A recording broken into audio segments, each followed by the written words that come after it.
북한 전역이 발칵 뒤집혔습니다. 2023년 어느 겨울밤, 평양의과대학 교수 120명이 흔적도 없이 사라졌습니다. 그들은 북한 최고 엘리트 의료진이었고 체제가 가장 믿었던 사람들이었습니다. 하지만 그들이 한국에 도착해 공개한 문서에는 지하 깊은 곳에서 벌어진 차마 입에 담을 수 없는 진실이 담겨 있었습니다. 과연 평양의대 지하에서는 무슨 일이 벌어졌고 왜 이들은 목숨을 걸고 모든 것을 버리기로 했을까요? 지금부터 그 이야기를 들려드리겠습니다. 이 영상이 도움이 되셨다면 구독과 좋아요 부탁드립니다. 여러분의 관심이 더 많은 탈북민들의 진실된 이야기를 전할 수 있는 힘이 됩니다. 그 모든 것은 이렇게 시작되었습니다. 제 이름은 김성민입니다. 가명이지만 이 이름으로 여러분께 진실을 말씀드리겠습니다.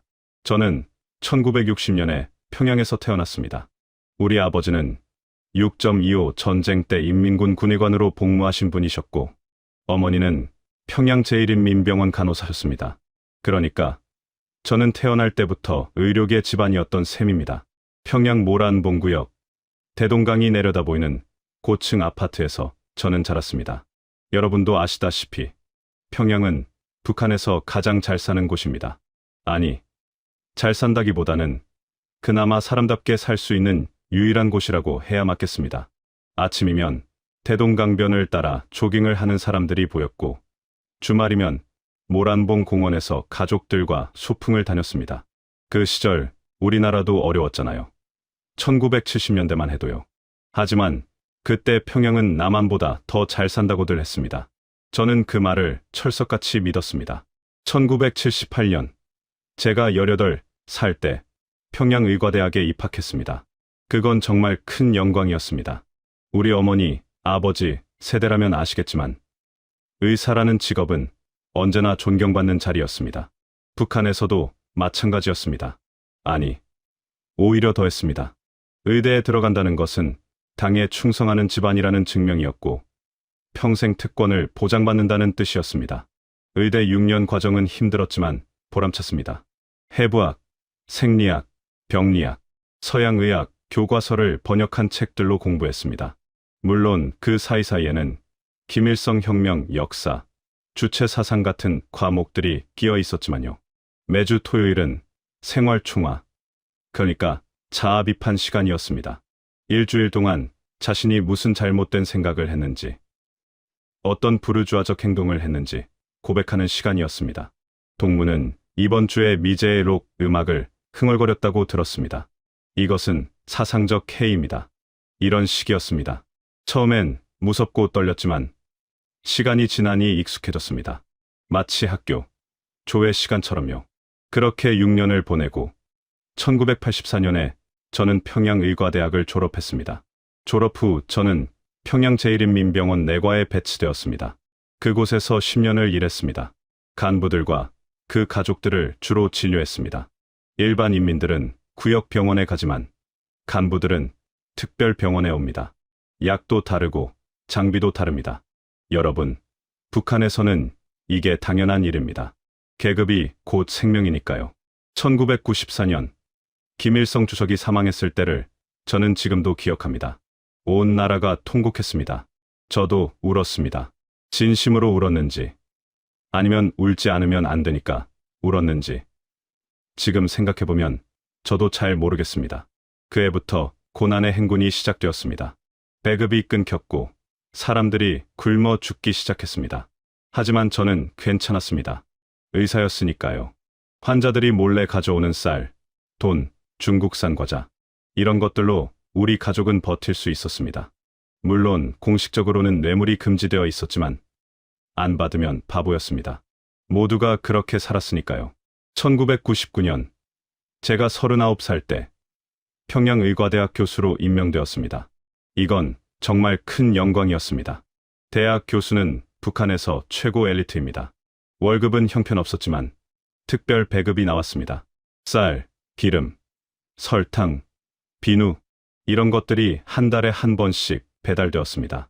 명절 때는 고기도 나왔습니다. 돼지고기 한 근, 소고기는 꿈도 못 꿨지만요. 우리 집은 평양 모란봉구역 교수 아파트 단지에 있었습니다. 15층짜리 건물이었는데 엘리베이터는 거의 고장 나 있었습니다. 전기가 하루에 서너 시간밖에 안 들어왔으니까요. 그래도 우리는 9층에 살았는데 이게 좋은 층이었습니다. 너무 높으면 계단 오르기 힘들고 너무 낮으면 감시가 심하니까요. 아침이면 저는 대학으로 출근했습니다. 학생들에게 뇌과학을 가르쳤습니다. 심장병, 당뇨병, 고혈압, 교과서에 나오는 병들을 가르쳤지만 정작 북한에는 이런 병을 제대로 치료할 약이 없었습니다. 그저 이론만 가르쳤습니다.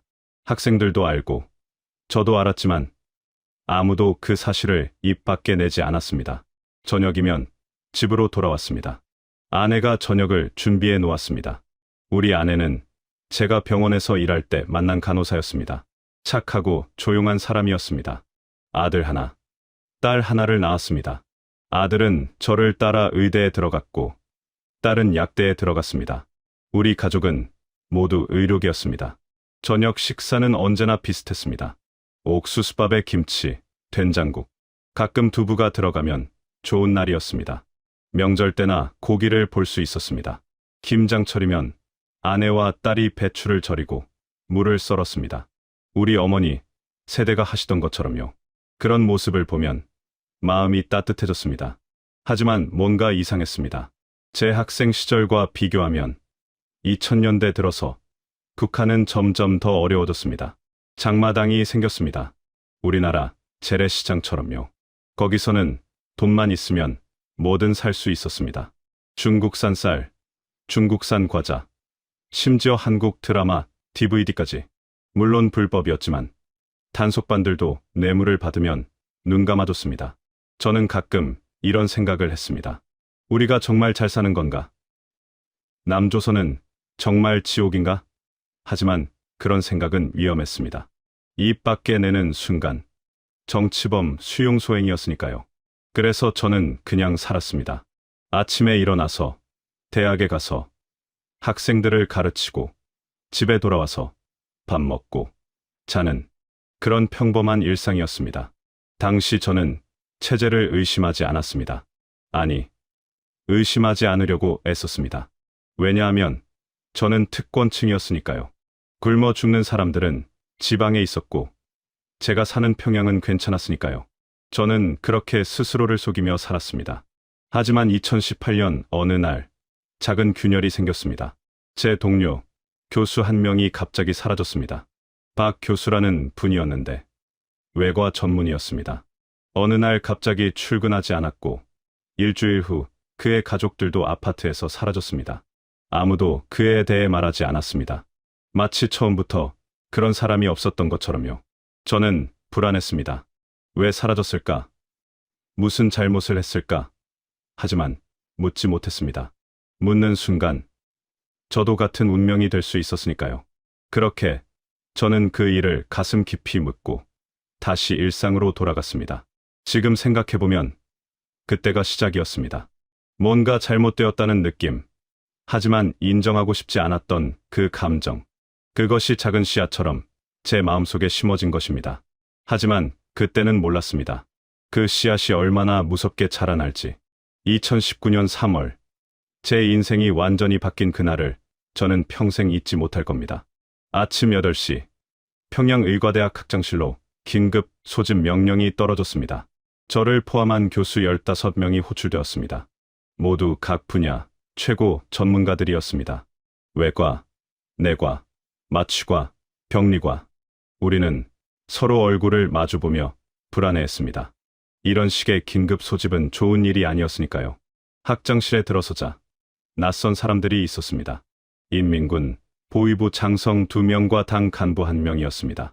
그들의 얼굴은 돌처럼 굳어 있었습니다. 학장은 긴장한 표정으로 우리를 소개했고 보위부 장성이 입을 열었습니다. 동무들은 오늘부터 특별 연구 프로젝트에 참여하게 되었습니다. 이는 당 중앙의 직접 명령이며 최고 기밀입니다. 가족에게도 동료에게도 절대 말해서는 안 됩니다. 위반 시에는 반역죄로 처벌됩니다. 우리는 고개를 끄덕였습니다. 북한에서 아니오라는 선택지는 없었으니까요. 그날 오후 우리는 군용 트럭에 실려 어디론가 이동했습니다. 창문은 가려져 있어서 밖을 볼 수 없었습니다. 1시간쯤 달렸을까요? 트럭이 멈췄고 우리는 내렸습니다. 거기는 평양 외곽의 산속이었습니다. 겉으로 보기에는 평범한 군부대 같았습니다. 철조망, 초소, 군인들. 하지만 뭔가 달랐습니다. 공기가 무거웠고 군인들의 눈빛이 차가웠습니다. 우리는 건물 안으로 들어갔습니다. 그리고 엘리베이터를 탔습니다. 하지만 올라가는 게 아니라 내려갔습니다. 지하 1층, 2층, 3층. 엘리베이터는 계속 내려갔습니다. 제 귀가 먹먹해질 정도로 깊이 내려갔습니다. 얼마나 내려갔을까요? 지하 5층쯤 되었을 것 같습니다. 문이 열리자 긴 복도가 나타났습니다. 형광등 불빛이 차갑게 빛나고 있었습니다. 복도 양쪽으로는 철문들이 줄지어 있었습니다. 우리는 안내를 받아 회의실로 들어갔습니다. 거기서 우리는 처음으로 특별연구 프로젝트의 실체를 알게 되었습니다. 보위부 장성이 서류를 꺼내 우리 앞에 놓았습니다. 거기에는 1호 건강 장수 연구, 생물 무기 개발, 인체 한계 실험 같은 제목들이 적혀 있었습니다. 저는 그 순간 등골이 오싹해지는 것을 느꼈습니다. 동무들은 앞으로 이곳에서 특수 환자들을 대상으로 실험을 진행할 것입니다. 이 환자들은 모두 반당 반혁명 분자들이며 인민의 적입니다. 이들을 통해 우리는 위대한 수령님의 건강을 지키고 조국의 방위력을 강화할 것입니다. 특수 환자. 그 말의 의미를 저는 곧 알게 되었습니다. 우리는 실험실로 안내되었습니다. 문을 열고 들어서는 순간 저는 숨이 멎는 줄 알았습니다. 거기에는 사람들이 있었습니다. 아니, 사람이라고 부를 수 있을까요? 그들은 철제 침대에 묶여 있었습니다. 남자, 여자, 노인, 심지어 젊은이들도 있었습니다. 그들의 몸은 온통 상처투성이었고 눈빛은 공포로 가득 차 있었습니다. 이 사람들은 정치범 수용소에서 온 죄수들입니다. 어차피 죽을 목숨들이니 조국을 위해 쓸모있게 쓰는 것입니다. 보위부 요원의 말에 저는 아무 대답도 할 수 없었습니다. 6.25 때도 이렇지는 않았다던데. 우리 부모님 세대도 이런 건 못 봤을 거예요. 아니, 일제시대 731부대 이야기를 들은 적이 있습니다. 할아버지가 들려주신 끔찍한 이야기였는데 바로 그게 제 눈앞에서 펼쳐지고 있었습니다. 첫 실험은 일주일 후였습니다. 독극물 테스트였습니다. 새로 개발한 독약이 인체에 어떤 영향을 미치는지 관찰하는 것이었습니다. 저는 내과 전문이었으니 생체 반응을 기록하는 역할이었습니다. 실험 대상은 40대 남성이었습니다. 그는 우리를 보며 애원했습니다. 제발, 저는 아무 잘못도 안 했습니다. 제 가족들은 어떻게 됩니까? 제발. 하지만 아무도 그의 말에 귀 기울이지 않았습니다. 보위부 요원이 주사기를 들고 다가갔고 그 남자의 팔에 약물을 주입했습니다. 그리고 우리는 관찰했습니다. 심박수, 혈압, 호흡, 체온, 모든 수치를 기록했습니다. 그 남자는 고통스럽게 몸부림쳤습니다. 온몸에 경련이 일었고 입에서 거품이 나왔습니다. 그의 비명, 소리가 실험실을 가득 채웠습니다. 저는 손이 떨렸습니다. 펜을 제대로 잡을 수가 없었습니다. 동무, 제대로 기록하시오. 보위부 요원의 차가운 목소리에 저는 정신을 차리고 기록을 계속했습니다. 그렇게 3시간이 지났습니다. 그 남자는 결국 죽었습니다. 우리는 시신을 부검하고 장기를 적출하여 분석했습니다. 그날 밤, 저는 잠을 잘 수 없었습니다. 그 남자의 비명, 소리가 귓가에 맴돌았습니다. 그의 눈빛이 떠올랐습니다. 나는 의사다. 사람을 살리는 게 내 일이다. 그런데 나는 오늘 무엇을 했는가? 하지만 저는 아무것도 할 수 없었습니다. 거부하면 저도, 제 가족도 끝이었으니까요. 그래서 저는 계속했습니다. 다음 날도, 그 다음 날도, 매주 2~3번씩 그곳에 가서 실험에 참여했습니다. 실험 내용은 다양했습니다. 독극물 테스트, 생체 해부, 장기 적출, 극한 환경 실험, 사람을 얼마나 굶겨도 살 수 있는지, 얼마나 추운 곳에 놔둬도 견디는지, 산소를 얼마나 줄여도 의식을 유지하는지, 이런 끔찍한 실험들이었습니다. 저는 그때 처음으로 뭔가 잘못되었다고 느꼈습니다. 이건 의학이 아니었습니다. 이건 학살이었습니다. 하지만 저는 입을 열지 못했습니다. 옆에 있던 동료 교수들도 마찬가지였습니다. 우리는 서로의 눈을 피했습니다. 서로의 고통을 보고 싶지 않았으니까요. 몇 달이 지났습니다. 저는 점점 무뎌져 갔습니다. 처음에는 밤마다 악몽을 꿨지만 시간이 지나자 그마저도 익숙해졌습니다. 인간은 참 무서운 존재입니다. 어떤 환경에도 적응하니까요. 저는 제 자신이 괴물이 되어가는 것을 느꼈지만 멈출 수 없었습니다. 그러던 어느 날, 저는 충격적인 장면을 목격했습니다. 실험실에 새로운 환자가 들어왔는데 그 사람이 제 제자였습니다. 2년 전에 졸업한 학생이었습니다. 김군이라는 젊은이였는데 똑똑하고 성실한 학생이었습니다. 교수님이십니까? 저를 살려주세요. 저는 아무 잘못도 안 했습니다. 그냥 한국 드라마를 봤을 뿐인데 그의 애원하는 목소리에 저는 온몸이 얼어붙었습니다. 그는 한국 드라마를 보다가 적발되어 정치범 수용소로 끌려갔고 거기서 다시 이곳으로 온 것이었습니다. 저는 그를 외면했습니다. 볼 수가 없었습니다. 그날 실험이 끝나고 저는 화장실로 달려가 토했습니다. 늙은 부모님을 모시고 사는 제 모습, 아이들, 미래를 걱정하던 제 모습이 떠올랐습니다. 나는 무엇을 하고 있는가? 나는 과연 사람인가? 집에 돌아와서도 저는 아무 말도 할 수 없었습니다. 아내가 물었습니다. 여보, 요즘 왜 그래요? 얼굴이 너무 안 좋아요. 아니야, 그냥 피곤해서. 저는 거짓말을 했습니다. 진실을 말할 수 없었으니까요. 아내에게, 자식들에게 이 끔찍한 진실을 어떻게 말합니까? 그들도 알면 똑같이 고통받을 텐데요. 그날 밤, 저는 처음으로 체제를 의심했습니다. 이게 정말 옳은 일인가? 우리가 지키려는 체제가 이렇게 잔인한 것이 맞는가? 하지만 그 의심은 곧 두려움으로 바뀌었습니다. 의심하는 것 자체가 죄였으니까요. 저는 그렇게 내부 갈등 속에서 살았습니다. 낮에는 실험실에서 괴물이 되고 밤에는 집에서 평범한 남편이자 아버지 노릇을 했습니다. 체제에 대한 믿음과 현실의 잔혹함 사이에서 저는 갈갈이 찢어지고 있었습니다. 그리고 저는 알게 되었습니다. 이건 끝이 아니라는 것을, 이제 시작일 뿐이라는 것을. 2020년이 되자 상황은 더욱 악화되었습니다. 코로나가 전 세계를 휩쓸었고 북한도 예외는 아니었습니다. 공식적으로는 확진자가 한 명도 없다고 발표했지만 그건 거짓말이었습니다. 평양에서도 사람들이 쓰러지고 있었고 지방에서는 마을 전체가 봉쇄되었다는 소문이 돌았습니다. 그리고 지하 연구소의 실험은 더욱 가혹해졌습니다. 코로나 백신 개발이라는 명목 하에 더 많은 실험 대상들이 끌려왔습니다. 이제는 일주일에 5번씩 그곳에 가야 했습니다. 대학 강의는 거의 못했습니다.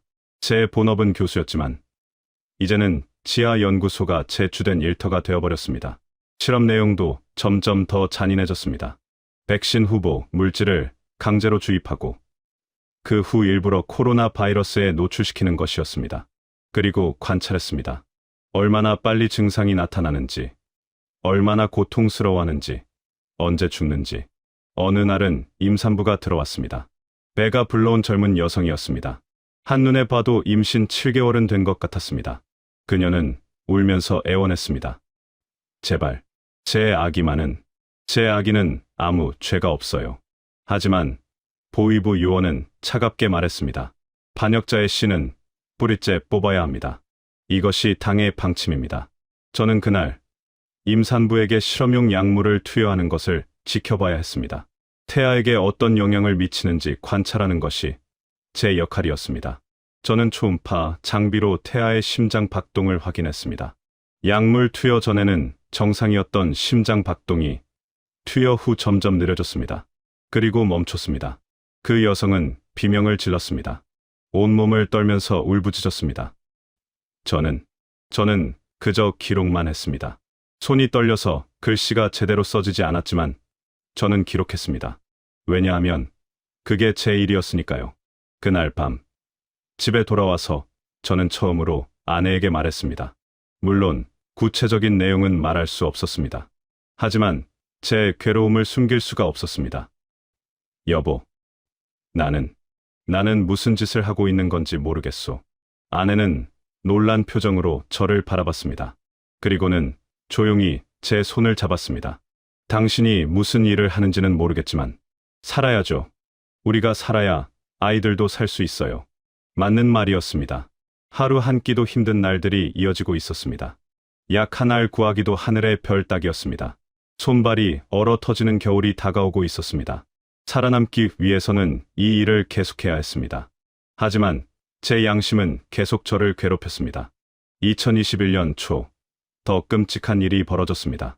이번에는 장기 적출 실험이었습니다. 1호. 그러니까 김정은 위원장의 건강을 위한 것이라고 했습니다. 건강한 젊은이들의 장기를 적출하여 필요할 때 이식할 수 있도록 준비하는 것이었습니다. 동무들, 이것은 위대한 수령님을 위한 숭고한 일입니다.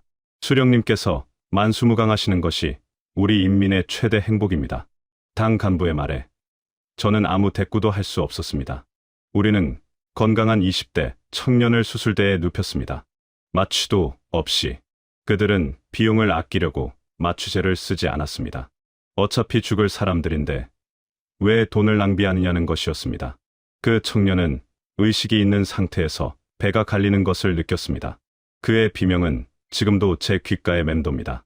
외과 교수들이 간, 신장, 심장을 하나씩 적출했습니다. 저는 생체 신호를 모니터링했습니다. 언제까지 의식이 유지되는지, 어느 장기가 적출되었을 때 사망하는지, 이런 것들을 기록했습니다. 그날 시험이 끝나고 저는 복도 구석에 주저앉아 울었습니다. 60이 넘은 나이에 저는 복도 바닥에 앉아서 어린아이처럼 흐느꼈습니다. 옆을 지나가던 동료 교수가 저를 일으켜 세우며 말했습니다. 성민 동무, 우리가 어떻게 하겠소? 우리도 살아야 하지 않소. 맞는 말이었습니다. 하지만 이렇게 사는 게 과연 사는 것일까요? 그 무렵 제 아들도 같은 연구소에 배치되었습니다. 아들은 이제 30대 중반의 유능한 외과 의사였습니다. 처음에는 기뻤습니다. 아들과 함께 일할 수 있다니. 하지만 곧 그것이 축복이 아니라 저주라는 것을 깨달았습니다. 아들이 처음 실험실에 들어왔을 때 저는 그의 얼굴을 볼 수가 없었습니다. 제가 지난 2년간 겪은 고통을 이제 아들도 겪게 될 것이었습니다. 아들은 첫 실험을 마치고 나와서 화장실에서 토했습니다. 그리고 창백한 얼굴로 저에게 물었습니다. 아버지, 이게 의사가 하는 일입니까? 저는 대답할 수 없었습니다. 그저 아들의 어깨를 두드려줄 수밖에 없었습니다. 그 후로 아들은 변했습니다. 밝고 명랑하던 성격이 어두워졌습니다. 집에 와서도 말이 없었습니다. 며느리가 걱정스럽게 저에게 물었습니다. 아버님, 우리 남편이 요즘 이상해요. 밤마다 악몽을 꾸고 식사도 제대로 안 하고. 저는 아무 대답도 할 수 없었습니다. 어떻게 말합니까? 당신 남편이 낮에는 사람을 해부하고 있다고? 2021년 중반, 연구소에는 이제 120명의 의료진이 배치되었습니다. 평양의대 교수들 대부분이 동원된 것입니다. 우리는 새 교대로 24시간 실험을 진행했습니다. 쉬는 날도 없었습니다. 명절에도 일했습니다. 그해 추석 때였습니다. 우리나라도 추석이면 가족들이 모여서 송편 먹고 차례 지내잖아요. 북한도 마찬가지입니다. 하지만 저는 추석날에도 지하 연구소에 있었습니다. 그날 실험 대상은 7살 여자아이였습니다. 그 아이는 정치범의 딸이었습니다. 연좌제로 온 가족이 수용소에 끌려갔고 부모는 이미 죽었다고 했습니다. 그 아이만 남아서 실험 대상이 된 것입니다. 아저씨, 배고파요. 엄마는 어디 있어요? 그 아이의 말에 저는 눈물이 났습니다. 제 손주뻘 되는 아이였습니다. 하지만 저는 아무것도 해줄 수 없었습니다. 그저 약물을 투여하고 반응을 관찰하고 기록할 뿐이었습니다. 그 아이는 이틀 만에 죽었습니다. 작은 몸이 약물을 견디지 못한 것입니다. 우리는 시신을 부검하고 장기를 적출하여 표본으로 만들었습니다. 그것이 우리의 일이었으니까요. 그날 밤 집에 돌아온 저는 거울을 봤습니다. 거기에는 낯선 사람이 있었습니다. 눈빛이 죽어 있고 얼굴은 해골처럼 말랐고 손은 계속 떨리는 그 사람이 저였습니다. 그래도 이웃들이 몰래 도와주곤 했습니다. 옆집 아주머니가 김치를 나눠주고 아래층 할아버지가 중국에서 밀수한 약을 구해다 주고 그런 작은 인정들이 저를 버티게 했습니다. 북한은 지옥 같은 곳이지만 그래도 사람들의 마음만큼은 따뜻했습니다. 하지만 저는 알고 있었습니다. 이대로는 살 수 없다는 것을. 이렇게 계속하다가는 제 자신이, 제 아들이, 제 가족 모두가 파멸할 것이라는 것을. 2021년 말 무서운 소문이 돌기 시작했습니다. 연구소에 참여했던 초기 교수들이 하나둘씩 사라지고 있다는 것이었습니다. 기억하십니까? 2018년에 사라진 박 교수 말입니다. 그 후로도 계속 사람들이 사라졌습니다. 처음에는 몇 달에 한 명씩이었는데 이제는 매달 두세 명씩 사라졌습니다. 어느 날 제 오랜 친구였던 이 교수가 사라졌습니다. 전날까지 같이 일했는데 다음 날 출근하지 않았습니다. 일주일 후 그의 가족들도 아파트에서 사라졌습니다. 저는 그때 깨달았습니다. 우리는 언젠가 모두 제거될 것이라는 것을. 비밀을 아는 사람들은 결국 입을 막히게 된다는 것을. 이건 체제의 탄압이었습니다. 우리가 아는 것을 외부에 알리지 못하도록 우리를 하나씩 제거하고 있는 것이었습니다. 그날 밤 저는 결심했습니다. 이대로는 안 된다고. 살아남아야 한다고. 하지만 어떻게? 탈북. 그건 상상도 할 수 없는 일이었습니다. 60 넘은 나이에 가족들을 데리고 탈북을 한다? 불가능했습니다. 하지만 저는 절망했습니다. 분노했습니다. 그리고 결단을 준비하기 시작했습니다. 2022년 초 마지막 계기가 찾아왔습니다. 1월 어느 추운 날이었습니다. 저는 평소처럼 지하 연구소에 출근했습니다. 그런데 분위기가 이상했습니다. 보위부 요원들이 긴급 회의를 소집했고 우리 120명 전원이 대강당에 모였습니다. 앞에는 보위부 장성이 서 있었습니다. 그의 얼굴은 평소보다 더 차갑게 굳어 있었습니다. 그가 입을 열었습니다. 동무들, 이 연구 프로젝트는 곧 1단계를 마무리하게 됩니다. 당 중앙에서는 동무들의 노고를 높이 평가하고 있습니다. 좋은 소식처럼 들렸습니다. 하지만 저는 불안했습니다. 북한에서 높이 평가한다는 말은 좋은 뜻이 아닐 때가 많았으니까요. 따라서 동무들은 다음 달부터 특별 휴가를 받게 됩니다. 원산의 특별 요양소에서 한 달간 휴식을 취하게 될 것입니다. 가족들과 함께 가도 좋습니다. 그 말을 듣는 순간 제 등골이 오싹해졌습니다. 특별 요양소. 그건 숙청을 의미하는 은어였습니다. 1990년대의 핵 개발 과학자들이 특별 요양소로 보내졌다가 모두 사라진 적이 있었습니다. 역사는 반복되고 있었습니다. 회의가 끝나고 저는 복도에서 제 아들을 만났습니다. 아들도 같은 생각을 한 것 같았습니다. 우리는 아무 말 없이 서로를 바라봤습니다. 그리고 아들이 작은 목소리로 속삭였습니다. 아버지, 우리는 어떻게 되는 겁니까? 저는 대답할 수 없었습니다. 하지만 우리 둘 다 알고 있었습니다. 우리는 곧 죽을 것이라는 것을. 그날 밤, 저는 집에 돌아와서 아내에게 모든 것을 말했습니다. 더 이상 숨길 수가 없었습니다. 지난 3년간 제가 무엇을 했는지, 지하 연구소에서 무슨 일이 벌어졌는지, 그리고 이제 우리가 어떻게 될 것인지. 아내는 창백한 얼굴로 제 말을 들었습니다. 그리고 오랫동안 침묵했습니다. 저는 아내가 저를 괴물이라고 욕할 줄 알았습니다. 하지만 아내는 제 손을 꼭 잡으며 말했습니다. 당신 잘못이 아니에요. 당신도 피해자예요. 우리 어떻게 하면 좋을까요? 그 질문에 저는 결심했습니다. 죽을 각오로 결심했습니다. 탈북합시다. 그 말을 입 밖에 낸 순간 저는 온몸이 떨렸습니다. 탈북.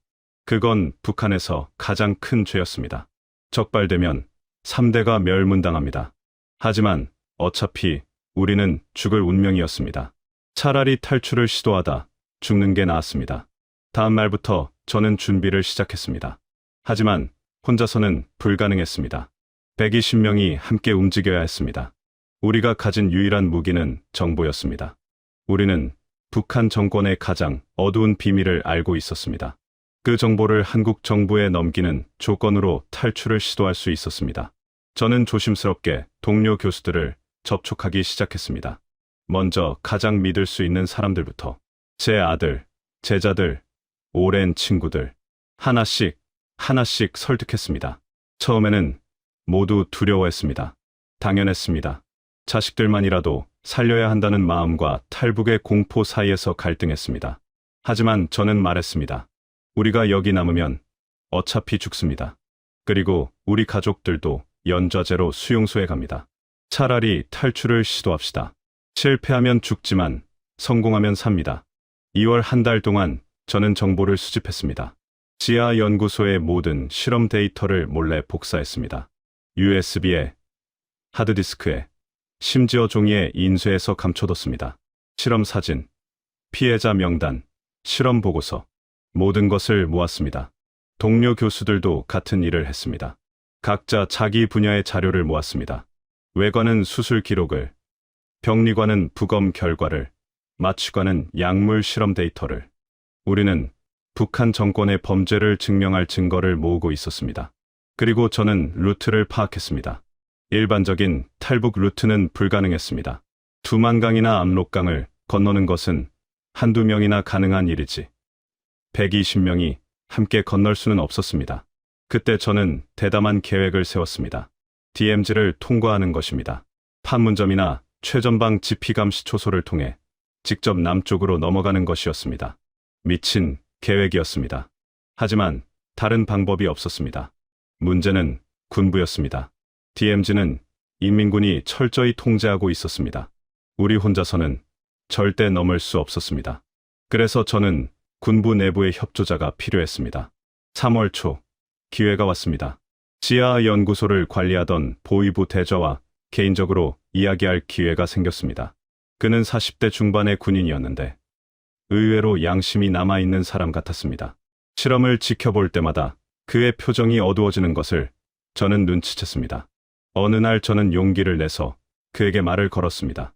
복도 구석에서 아무도 없을 때, 대좌 동무, 우리가 하는 일이 과연 옳은 일이라고 생각하십니까? 위험한 질문이었습니다. 그는 저를 체포할 수도 있었습니다. 하지만 그는 잠시 침묵하더니 조용히 대답했습니다. 아니요. 나도 이게 잘못되었다고 생각하오. 하지만 명령은 명령이요. 그 대답에서 저는 희망을 받습니다. 저는 조심스럽게 제안했습니다. 대좌 동무, 우리와 함께 가지 않겠습니까? 남쪽으로. 그는 놀란 표정으로 저를 바라봤습니다. 저는 계속 말했습니다. 우리는 곧 죽습니다. 대좌 동무도 아시지 않습니까? 비밀을 아는 사람들은 결국 제거된다는 것을. 대좌 동무도 언젠가는 같은 운명을 맞을 것입니다. 그는 오랫동안 침묵했습니다. 그리고 마침내 고개를 끄덕였습니다. 알겠소. 하지만 조건이 있소. 내 가족도 함께 데려가야 하오. 물론입니다. 그렇게 우리는 군부 내부의 협조자를 확보했습니다. 대좌는 자신의 부하들 중 믿을 수 있는 사람들을 추가로 끌어들였습니다. 결국 우리 편은 120명의 의료진과 30명의 군인, 그리고 그들의 가족들까지 총 200명이 넘었습니다. 돈도 준비해야 했습니다. 탈북에는 돈이 필요했습니다. 우리는 각자 집에 숨겨뒀던 돈을 모았습니다. 북한 돈은 쓸모없으니 중국 위안화와 미국 달러를 모았습니다. 평생 모은 돈이었지만 목숨보다 중요한 것은 없었습니다. 그리고 저는 마지막으로 해야 할 일이 있었습니다. 부모님께 작별 인사를 드리는 것이었습니다. 저희 부모님은 이미 돌아가셨습니다. 아버지는 10년 전에, 어머니는 5년 전에 세상을 떠나셨습니다. 평양교회 묘지에 나란히 묻혀 계셨습니다. 탈북하기 전날, 저는 그곳을 찾아갔습니다. 봄이 오고 있었지만 아직 날씨는 쌀쌀했습니다. 묘 앞에 무릎을 꿇고 저는 부모님께 말씀드렸습니다. 아버지, 어머니, 불효자식이 인사드립니다. 저는 이제 이 땅을 떠납니다. 다시는 이곳에 올 수 없을 것 같습니다. 용서해 주십시오. 눈물이 났습니다. 고향 땅을 떠난다는 것, 부모님 묘소를 두고 간다는 것, 그것이 얼마나 가슴 아픈 일인지 여러분도 아실 겁니다. 우리 세대에게 조상의 묘는 뿌리와 같은 것이었으니까요. 저는 마지막으로 고향집을 둘러봤습니다. 제가 태어나고 자란 곳, 부모님과 함께 살았던 곳, 대동강이 내려다 보이는 아파트, 모란봉 공원의 벚꽃길, 어린 시절 뛰놀던 골목길, 모든 것에 작별을 고했습니다. 다시는 이곳에 올 수 없겠지. 그 생각에 마음이 아팠습니다. 하지만 선택의 여지가 없었습니다. 살기 위해서는 떠나야 했습니다. 3월 15일, 디데이를 정했습니다. 그날은 김정은의 현지 지도 일정으로 평양 전역의 경비가 다른 지역에 집중되는 날이었습니다. 우리에게는 기회였습니다. 탈북 전날 밤, 저는 가족들과 마지막 저녁을 먹었습니다. 평소처럼 옥수수밥과 김치였지만 그날따라 더 소중하게 느껴졌습니다. 아내와 아들, 며느리, 손주들, 우리 가족 모두가 식탁에 둘러앉았습니다. 내일부터는 다른 삶이 시작될 것이오. 저는 가족들에게 말했습니다. 모두 긴장한 표정이었지만 동시에 희망도 보였습니다. 그날 밤 저는 잠을 잘 수 없었습니다. 창밖을 내다봤습니다. 평양의 야경이 보였습니다. 어둠 속에서 희미하게 빛나는 불빛들. 저 불빛 아래에는 수많은 사람들이 살고 있었습니다. 그들도 우리처럼 고통받고 있을까? 그들도 언젠가 자유를 찾을 수 있을까? 하늘에 계신 부모님께 기도했습니다. 아버지, 어머니, 저희를 지켜주십시오. 무사히 남쪽 땅에 도착할 수 있게 해주십시오. 그리고 동이 텄습니다. 운명의 날이 밝았습니다. 2022년 3월 15일 새벽 4시, 평양 시내는 아직 어둠에 잠겨 있었습니다. 저는 가족들을 조용히 깨웠습니다. 아무 말 없이 준비한 짐을 챙겼습니다. 크지 않은 배낭 하나씩, 그 안에는 옷가지 몇 벌과 중요한 서류들, 그리고 USB와 하드디스크가 들어 있었습니다. 3년간의 지옥 같은 기록들이 담긴 증거였습니다. 새벽 5시, 집결 장소는 평양 외곽의 한 폐공장이었습니다. 우리 120명의 의료진과 30명의 군인, 그리고 가족들까지 총 180명이 모였습니다. 원래 200명이 넘었는데 마지막 순간에 겁을 먹고 포기한 사람들이 있었습니다. 어둠 속에서 사람들의 얼굴이 보였습니다. 모두 긴장하고 두려워하고 있었습니다. 노인들, 젊은이들, 아이들, 심지어 갓난아기를 아는 여성도 있었습니다. 우리는 서로를 바라보며 무언의 다짐을 했습니다. 함께 살아남자. 보위부 대좌가 앞으로 나왔습니다. 그는 군용 트럭 3대를 준비해왔습니다. 우리는 조용히 트럭에 올랐습니다. 짐을 싣듯이 사람들을 가득 실었습니다. 좁고 답답했지만 아무도 불평하지 않았습니다. 지금부터 절대 소리 내지 마시오. 검문소를 통과해야 하오. 대좌의 말에 모두 고개를 끄덕였습니다. 트럭이 출발했습니다. 덜컹거리는 진동 속에서 저는 아내의 손을 꼭 잡았습니다. 아내의 손은 얼음처럼 차가웠습니다. 평양에서 DMZ까지는 약 200km. 보통 때라면 서너 시간이면 도착할 거리였지만 우리는 검문소를 피해 우회로로 가야 했습니다. 대좌가 군부대 이동이라고 거짓 서류를 만들었지만 언제 들킬지 모르는 일이었습니다. 첫 번째 검문소. 트럭이 멈췄습니다. 밖에서 보초병들의 목소리가 들렸습니다. 어디서 오는 차량이요? 평양 보위부 소속이요. 최전방 특별 점검 임무요. 서류를 보이시오. 저는 숨을 죽였습니다. 트럭 안에 180명도 모두 숨을 죽였습니다. 시간이 멈춘 것 같았습니다. 1분이 1시간처럼 느껴졌습니다. 통과하시오. 트럭이 다시 움직였습니다. 저는 안도의 한숨을 쉬었습니다. 하지만 이제 시작일 뿐이었습니다. 두 번째, 세 번째 검문소도 무사히 통과했습니다. 대좌의 계급과 서류가 효과가 있었습니다. 하지만 네 번째 검문소에서 문제가 생겼습니다. 트럭 뒤를 확인하겠소. 보초병이 트럭 덮개를 열려고 했습니다. 그 순간 대좌가 큰 소리로 말했습니다. 이 안에는 생화학 무기 실험 샘플이 들어있소. 함부로 열었다가는 전염될 수 있소. 거짓말이었지만 효과가 있었습니다.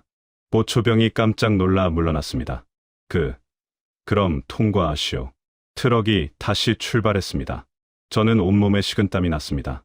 트럭 안의 사람들도 마찬가지였습니다. 젊지 않은 몸으로 이런 긴장을 견디기가 쉽지 않았습니다.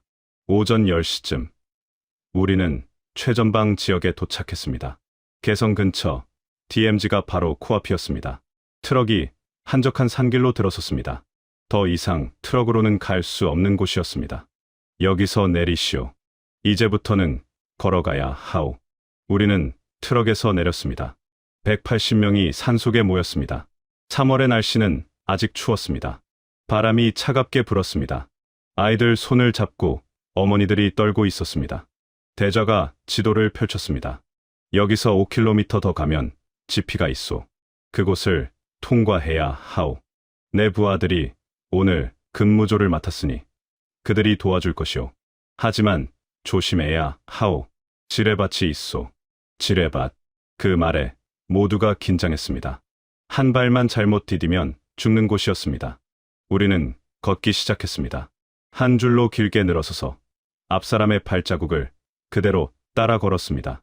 대저의 부하, 군인들이 앞에서 안전한 길을 안내했습니다. 산길은 험했습니다.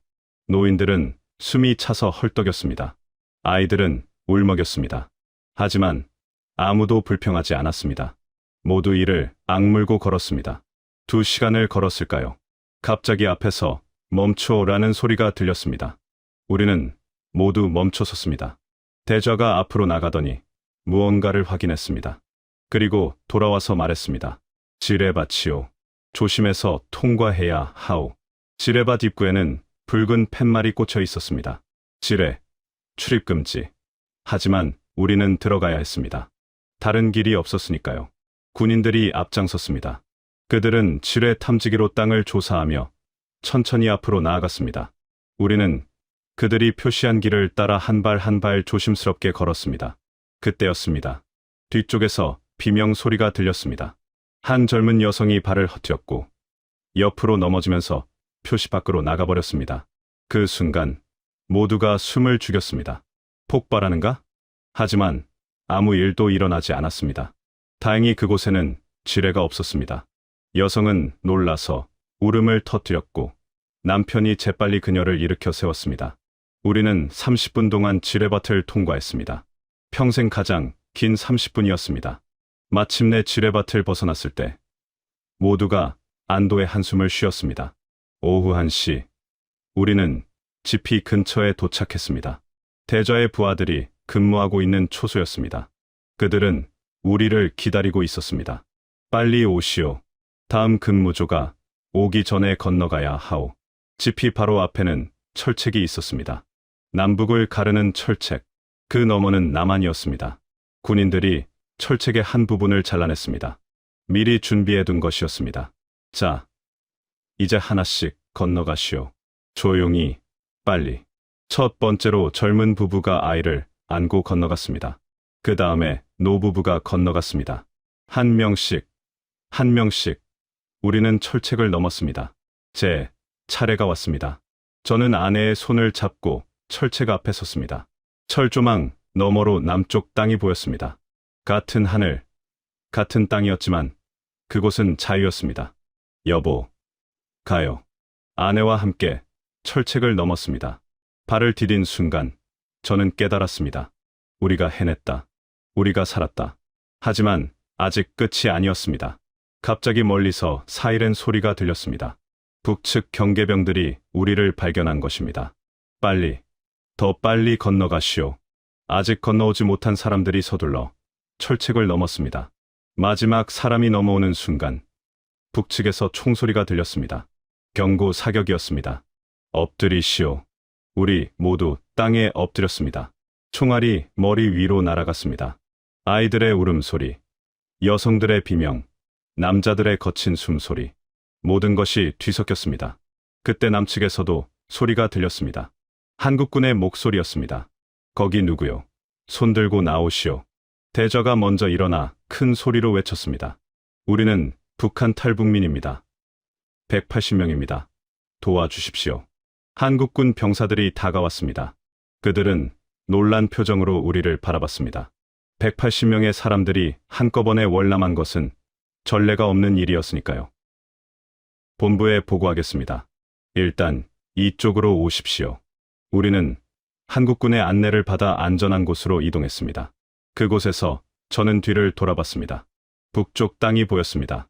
제가 태어나고 자란 곳, 부모님이 묻힌 곳, 제 인생에 60년이 있는 곳, 눈물이 났습니다. 그리움과 안도가 뒤섞인 눈물이었습니다. 안녕, 내 고향이여. 다시 만날 날이 올까? 아내가 제 어깨에 머리를 기댔습니다. 아들이 제 손을 잡았습니다. 우리는 살아남았습니다. 지옥에서 탈출했습니다. 하지만 저는 알고 있었습니다. 진짜 어려운 일은 이제부터라는 것을. 우리가 가진 진실을 세상에 알리는 일. 그것이 우리에게 남은 사명이었습니다. 2022년 3월 15일 오후 3시. 우리는 한국군 최전방 부대에 인계되었습니다. 180명이 한꺼번에 들어온 것은 전례 없는 일이었습니다. 군부대는 비상이 걸렸고 곧 국정원과 통일부, 국방부 관계자들이 달려왔습니다. 우리는 임시 수용시설로 이동했습니다. 처음 본 한국 땅은 낯설었습니다. 건물들, 도로들, 자동차들, 모든 게 평양보다 깨끗하고 현대적이었습니다. 하지만 자유를 얻었다고 생각했는데 우리는 곧 또 다른 현실을 마주해야 했습니다. 임시 수용시설은 경기도 어느 산속에 있는 정부시설이었습니다. 우리 180명은 그곳에서 신원 확인과 조사를 받아야 했습니다. 한 사람 한 사람 신문을 받았습니다. 이름이 무엇입니까? 언제 어디서 태어났습니까? 왜 탈북했습니까?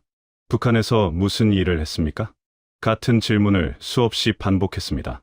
거짓말 탐지기 검사도 받았습니다. 당연한 일이었습니다. 북한 간첩일 수도 있으니까요.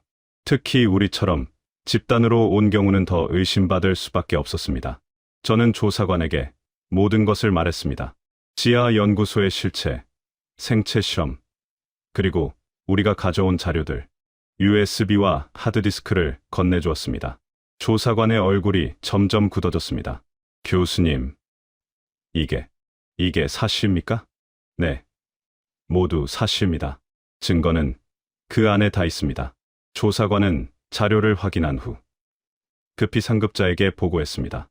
그날부터 우리는 특별관리 대상이 되었습니다. 일반 탈북자들과는 다른 대우를 받았습니다. 며칠 후 국정원 고위 간부가 직접 찾아왔습니다.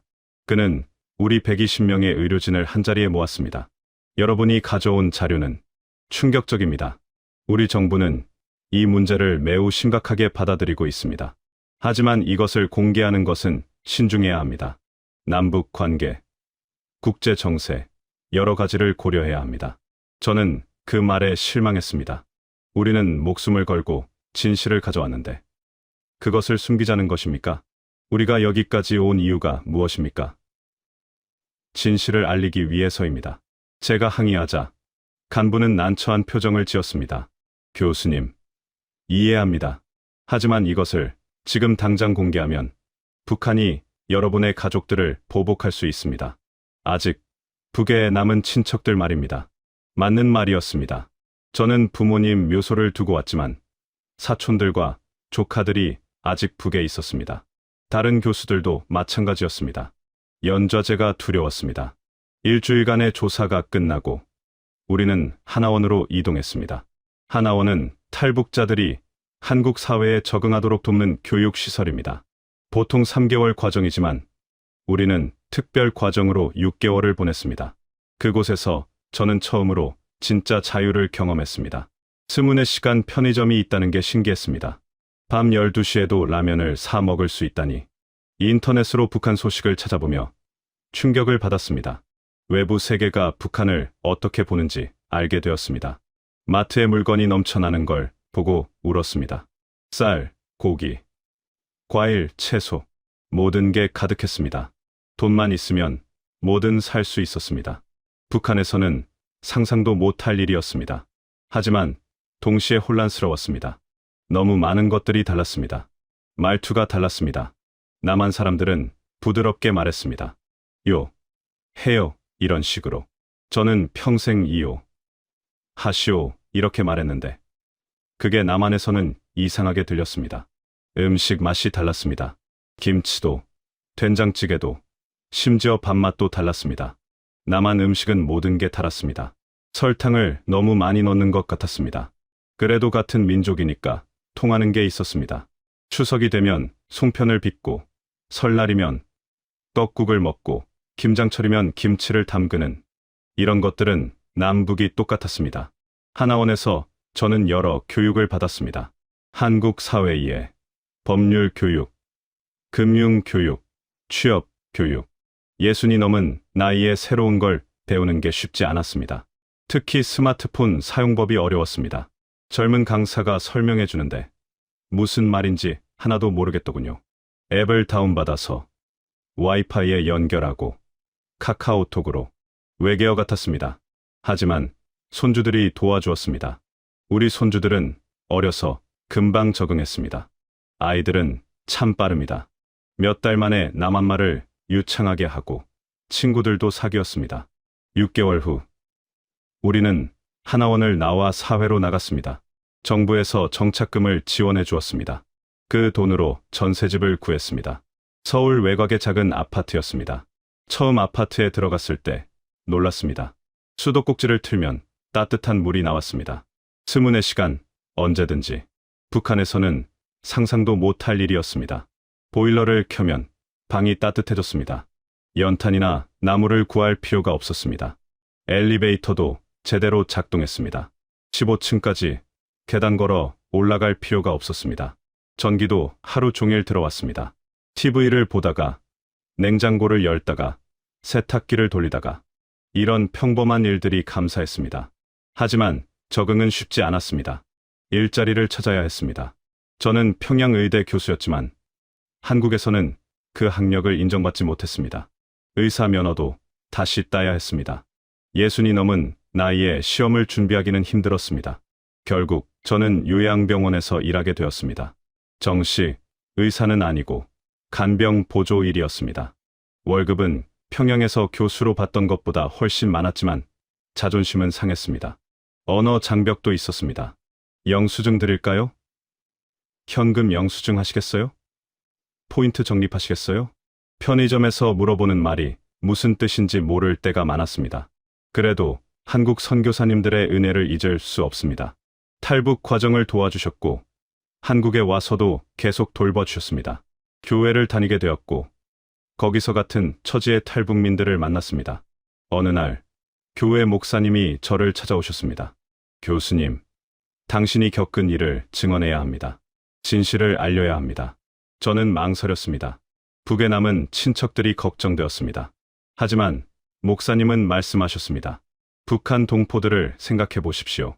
지금도 그곳에서 같은 고통을 겪고 있는 사람들을 당신이 침묵하면 그들의 고통도 계속됩니다.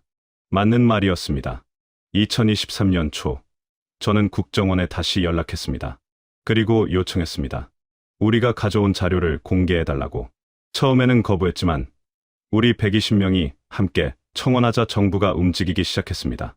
같은 핏줄이라고 도와주신 분들, 한국 영사관 직원분들, 목사님들, 많은 분들의 도움으로 우리는 목소리를 낼 수 있었습니다.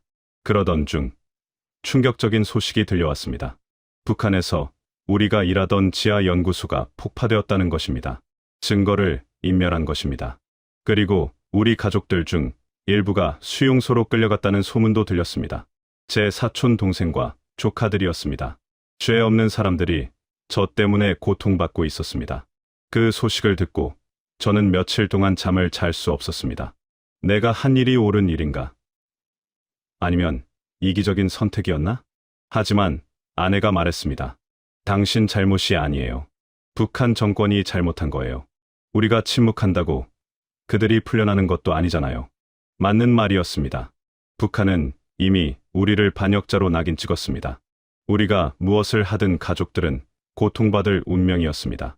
그렇다면 차라리 진실을 알려서 이런 비극이 반복되지 않도록 하는 게 맞다고 생각했습니다. 저는 결심했습니다. 세상에 진실을 알리기로.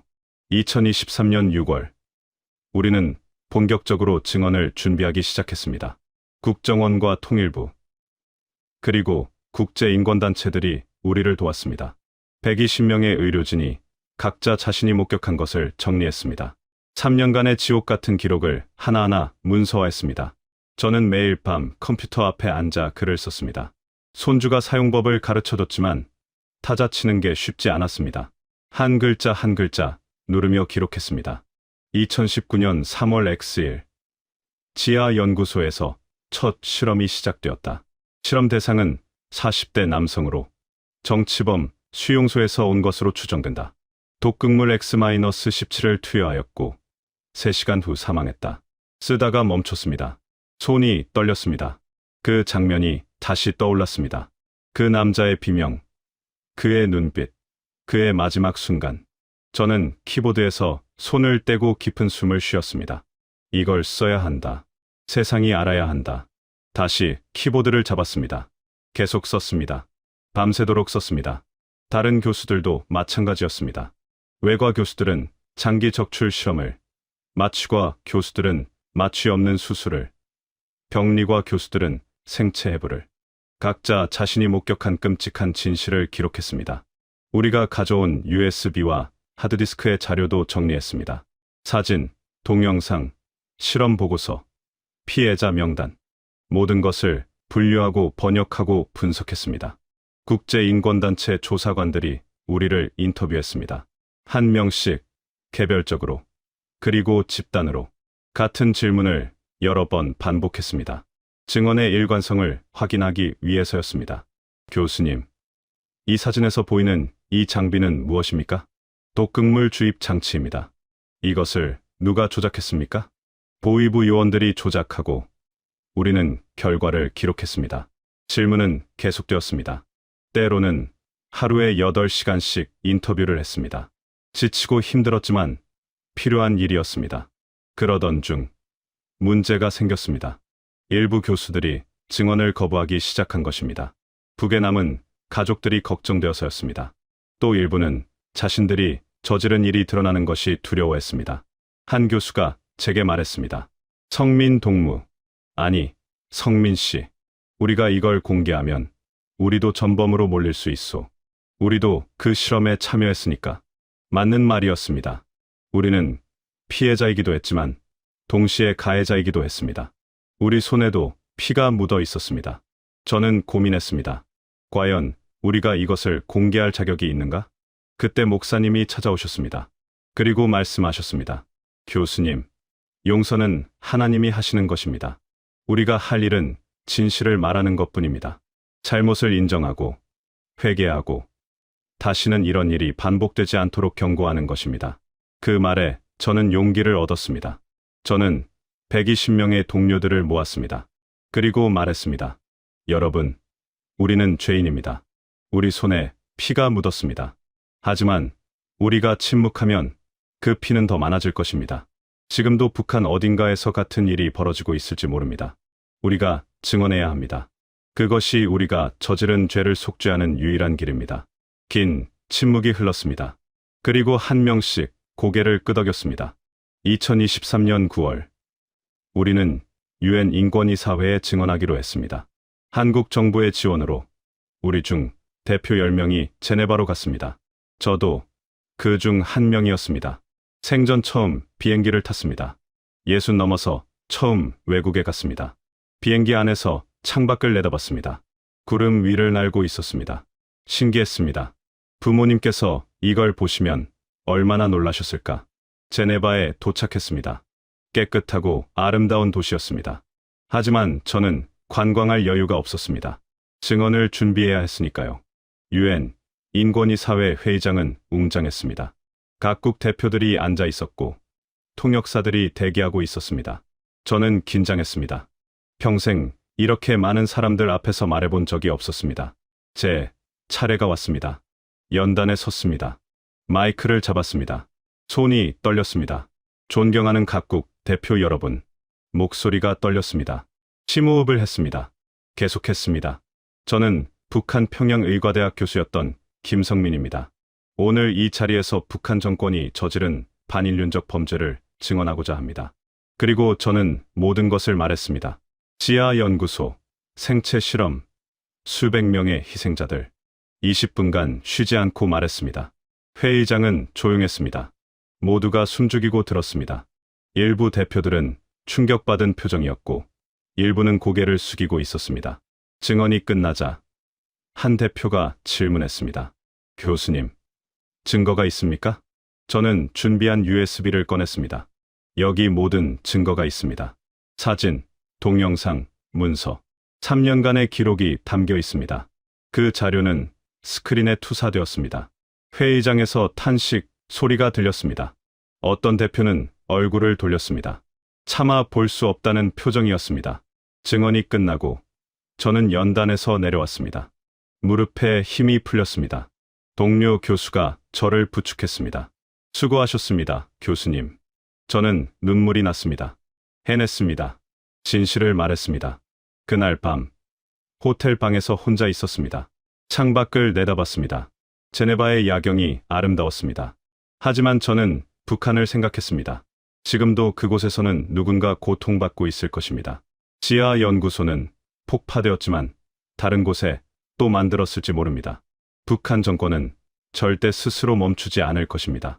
우리 세대에는 통일을 봤으면 그런 생각을 했습니다. 북에 둔 가족들이 보고 싶었습니다. 사촌들, 조카들, 그들은 지금 어디서 무엇을 하고 있을까? 살아는 있을까? 통일이 되면 고향 땅을 다시 밟을 수 있을까요? 부모님 묘소에 가서 절을 올릴 수 있을까요? 대동강변을 다시 걸을 수 있을까요?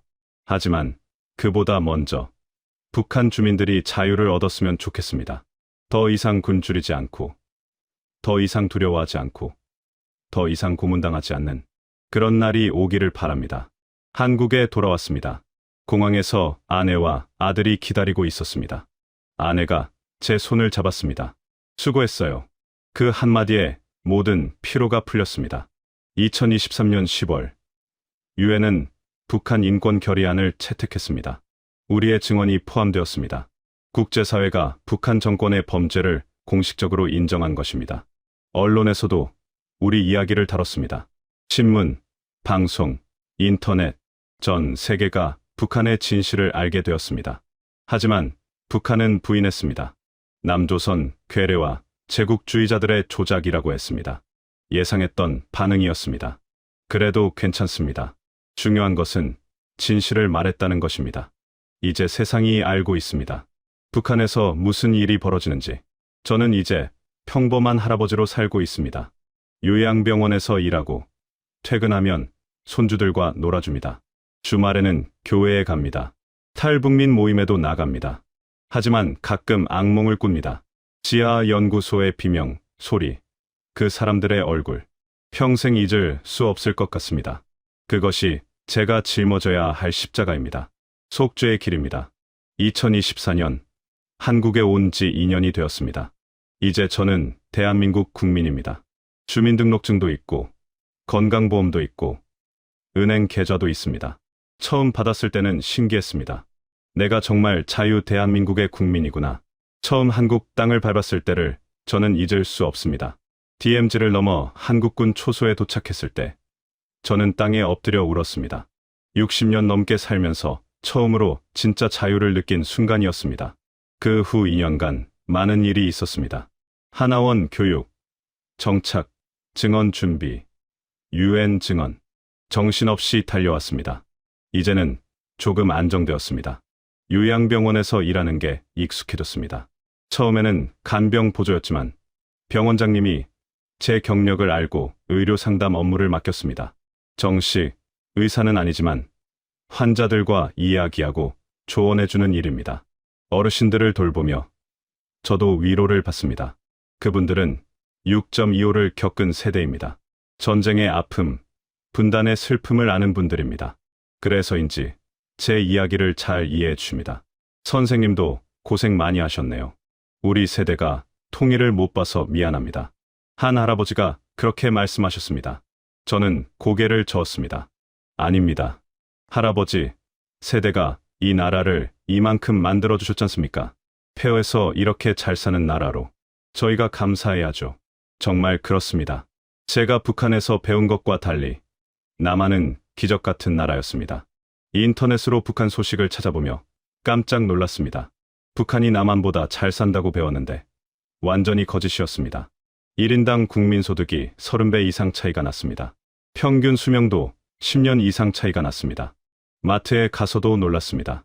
24시간 문을 여는 마트가 있다니 물건이 넘쳐납니다. 쌀만 해도 수십 종류입니다. 북한에서는 쌀이 있기만 해도 감사했는데 여기서는 어떤 쌀을 살지 고민합니다. 처음 대형마트에 갔을 때 일입니다. 과일 코너에서 저는 멍하니 서 있었습니다. 사과, 배, 포도, 딸기, 수박, 참외, 온갖 과일이 산처럼 쌓여 있었습니다. 북한에서는 명절 때나 과일 한 조각 먹었는데 저는 그 앞에서 울었습니다. 옆에 있던 젊은 여자가 깜짝 놀라며 물었습니다. 할아버지, 괜찮으세요?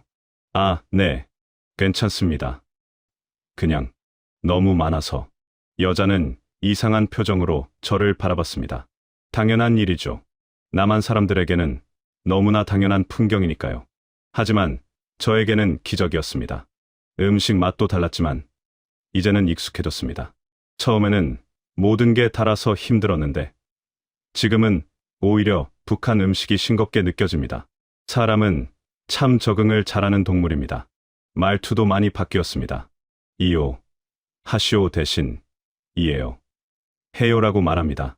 처음에는 어색했는데 이제는 자연스럽습니다. 손주들이 웃으며 말합니다. 할아버지, 이제 완전 남한 사람 같아요.